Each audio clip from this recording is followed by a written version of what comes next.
Age of Enlightenment, Part 20, and the truth shall set you free. That's actually from John chapter 8, verse 32. And back in the church I used to go to, let me get a prop here. It would sound something like this. Well, I read in my Bible that you shall know the truth, and the truth shall set you free. Hey, listen, am I talking to anybody in here tonight?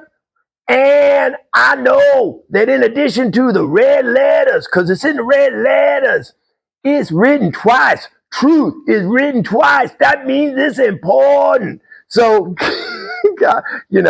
I may just need to stick with the Arnold impersonation. But back when I went to church, you became a candidate for baptism. I went to an old-time Black Baptist church where you got dunked, and they waited for bubbles to come up, make sure the Lord knew you were serious. But I was in this as a candidate for baptism. I was in this study with a pastor named Reverend Solomon M. Wesley, and we had a couple other kids in there. That I was 13 at the time, and he was going, boys, when Muhammad was around, Muhammad was looking for the truth. When Buddha was around, Buddha was looking for the truth. When Jesus came, boy, he said, I am the truth. Which one you going to follow? And I'm like, I'll take bachelor number 3. He was a big, imposing figure, but we had to take these classes, and they were awesome.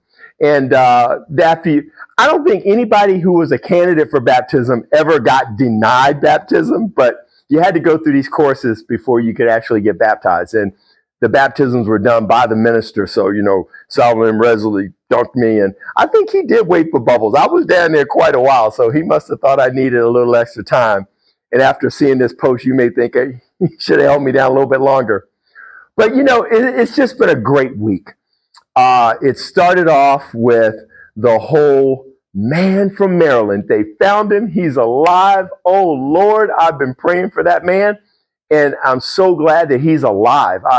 I know I'm kind of leaving out all the other people that were wrongly deported and are in that hellish prison. First of all, the fact that that prison exists and it's supposed to be this black hole. I mean, can we talk about human rights violations in that country? Can anybody talk about that? But, I digress. But the guy's alive. That was great. I live in the state of Georgia, and Marjorie Taylor Greene had a town hall, and it's going to be a circus. So they had more demonstrators outside than they had participants inside, but it was an absolute S show. So it was a mess. And Supreme Court did not disappoint. Every now and then they come up with something, Brown versus the Board of Education, and just, some voting rights, biracial marriage becoming legal with Loving versus every now and then. The Supreme Court surprises me, and they surprised me this week by saying that ridiculous thing about deporting people to these third world countries and slapping them in prison with no due process. That's got to stop. Now, I'm hoping through all the legislation and appeals, and finally, this evil and corrupt administration will have to stop doing this. I mean, they're doing all sorts of other crap, but, at least that will stop. And we'll just have to focus on the fact that Department of Education is going away, and they're trying to dissolve the CDC, and the IRS is being, dismantled during tax season. But I digress. The point is, this evil and corrupt administration is going to do all sorts of crap. So you just got to take it one step at a time. And that was a big W for anybody that's in favor of the rule of law and American citizens getting due process, even if they are a member of a gang or they're a bad person, they still get due process.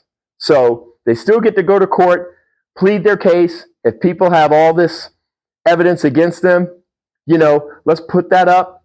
If they're convicted, then they, do the crime, serve the time. But until all that happens, I think it's, innocent until proven guilty, something like that, if I remember my Law and Order episode. So, I'm not an attorney, but I've seen some on TV, and I think that's been said once or twice. Folks, I'm encouraged by this week. I'm encouraged because it's Easter and he is risen, and that always fills me with hope and confidence in the future, because I know who's in charge of the future. And I put my faith in that. But if you're down about this evil and corrupt administration, just remember, it's rotten from the top down. You know, it's convicted felon and President Trump. Okay?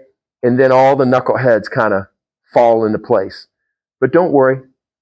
There'll be more elections. There will be more elections. We'll be able to vote them out of power. And for the love of Pete, when you get in that voting booth, let's not think a convicted felon, an absolute moron, should be behind the Resolute desk. Okay? If you're going to pick a moron, pick another one. Don't pick this one again, please. Okay? Please, I'm begging you. All right? Come on, America. We can do this. Let's start with an awesome Easter.